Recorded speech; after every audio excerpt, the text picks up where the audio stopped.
नमस्कार, स्वागत है आप सभी का पंचवक्त्र एस्ट्रो में। मैं एस्ट्रो स्मिता। सबसे पहले आप सभी को दीपावली की हार्दिक शुभकामनाएं।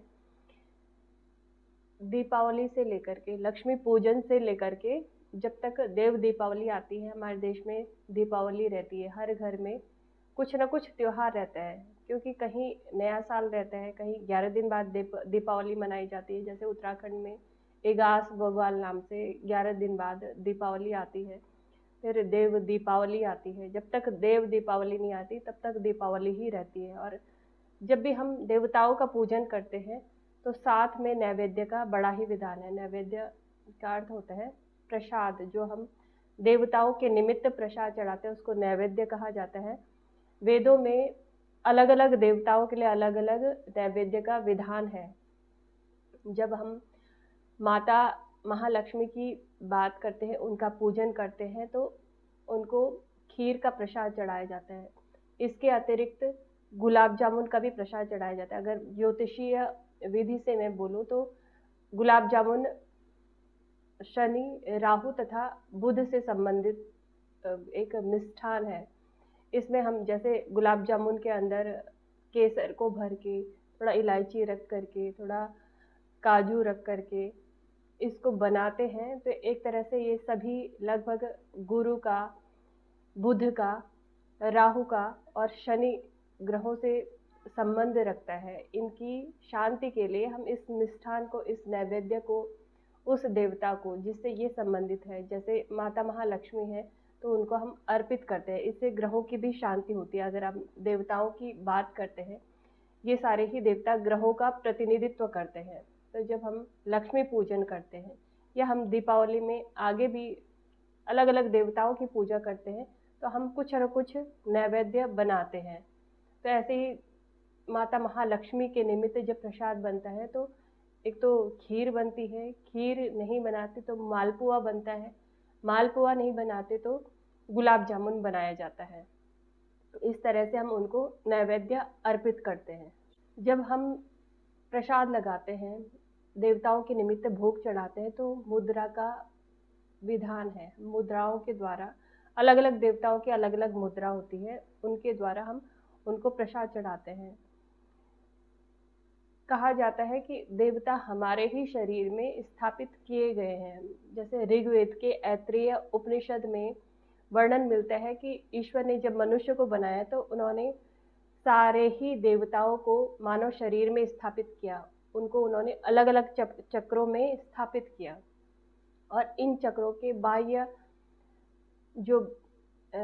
स्थिति है वो वहाँ पे उन्होंने अलग अलग सुरक्षा गार्ड स्थापित किए। जैसे देवी की जो सुरक्षा गार्ड है वो 64 योगिनियाँ हैं। ऐसे ही श्री हरि विष्णु के जो द्वार है, उनके जो द्वारपाल हैं वो अलग अलग हैं। इस तरह से इन ऊर्जाओं को पहुंचने के लिए इन द्वारों को भेदन किया जाता है और इनको भेदने के लिए हमें अलग अलग उपाय के द्वारा हम इन शक्तियों तक पहुंच सकते हैं। जैसे रुद्राक्ष थेरेपी के द्वारा भी हम इन ऊर्जाओं से संपर्क बना सकते हैं। रुद्राक्ष पहन करके और ध्यान की अवस्था से हम इन ऊर्जाओं से संपर्क बना सकते हैं। इसके अतिरिक्त हम जब पूजा करते हैं, पूजा करते हुए जब नैवेद्य चढ़ाते हैं, नैवेद्य चढ़ाते हुए मुद्राओं के द्वारा हम इनसे संपर्क कर सकते हैं।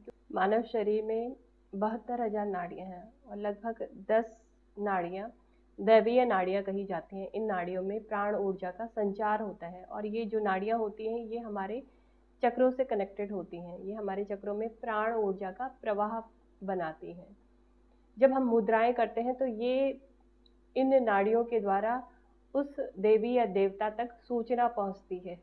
एक तरह की ऊर्जा का प्रवाह होता है, वहां तक सूचना पहुंचती है कि जिस व्यक्ति ने नैवेद्य चढ़ाया है या पूजा पाठ कर रहा है उससे उनका सीधा संपर्क बनता है। क्योंकि अलग अलग चक्रों में अलग अलग ऊर्जाएं अलग अलग रूप में स्थापित की गई हैं।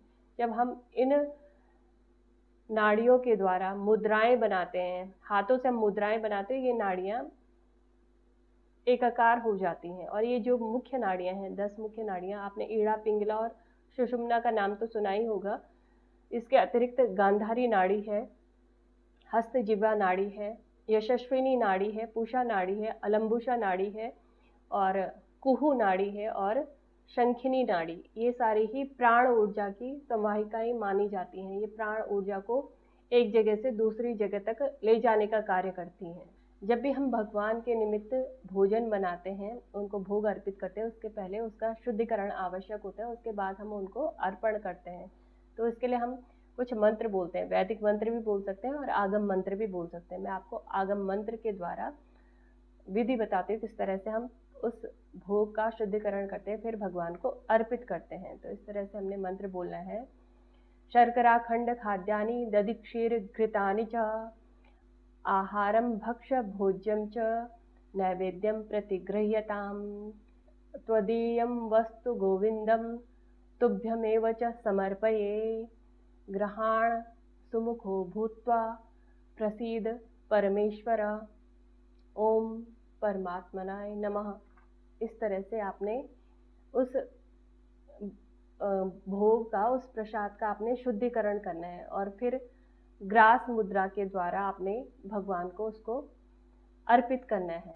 जब भी हम भगवान को भोग लगाते हैं, उसका शुद्धिकरण करते हैं, तो ग्रास मुद्रा के द्वारा हम भगवान को उसको अर्पण करते हैं, क्योंकि परमपिता परमेश्वर हमारे ही शरीर में प्राण रूप में है और प्राण हमारे शरीर में वायु रूप में है। ये 5 तरह की वायु हैं जिनको हम प्राण वायु के नाम से जानते हैं। प्राण, अपान वायु, व्यान, उदान और समान वायु, ये सारे ही वायु ईश्वरीय हैं, प्राण वायु हैं और ये स्वयं परमात्मा ही हैं। इनका जब हम नैवेद्य चढ़ाते हैं तो हम इन्हीं को ही अर्पण करते हैं और इनको अर्पण करने से संपूर्ण संसार की जो भूख होती है वो शांत होती है। सभी प्राणियों की जो भूख होती है वो शांत हो जाती है, सबका भरण पोषण होने लग जाता है, ऐसा वेदों में उल्लेख मिलता है। तो इस तरह से हमने मुद्राएं बनानी है।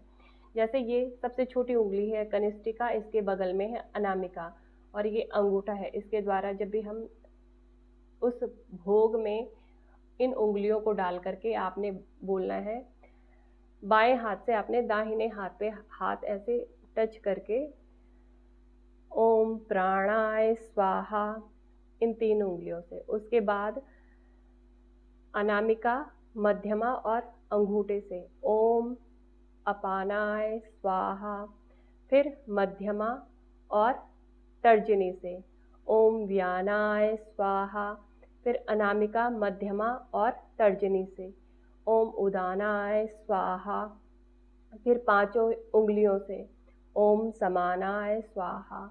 इस तरह से आपने भगवान को भोग अर्पित करने हैं और इस तरह से जिस भी देवी देवता के निमित्त आप पूजन कर रहे हैं उस तक वो भोग पहुंच जाता है, वो प्रसाद पहुंच जाता है, वो उसको स्वीकार कर लेते हैं, सहज से स्वीकार करते हैं। ऐसा हमारे वेदों में उल्लेख मिलता है। इस विधि से अगर आप करते हैं तो आप उस ऊर्जा से, जिस भी ऊर्जा के निमित्त आप पूजा कर रहे हैं, माता महालक्ष्मी के निमित्त कर रहे हैं, भगवान श्री गणेश के निमित्त कर रहे हैं, श्री हरि विष्णु के निमित्त कर रहे हैं, उन तक आपका प्रसाद पहुंच जाता है, वे स्वीकार कर लेते हैं और उस ऊर्जा से आपका सीधा कनेक्शन बन जाता है।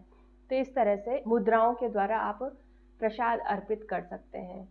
ये था नैवेद्य चढ़ाने का तरीका, किस तरह से हम देवी या देवताओं को नैवेद्य चढ़ाएं कि वो तुरंत प्रसन्न हो जाएं आपके नैवेद्य से। यदि आपको मेरा ये वीडियो पसंद आए, वीडियो को लाइक कीजिए, मेरे चैनल को सब्सक्राइब कीजिए, वीडियो को ज़्यादा से ज़्यादा शेयर कीजिए ताकि अन्य लोगों तक ये जानकारी पहुँचे। नमस्कार।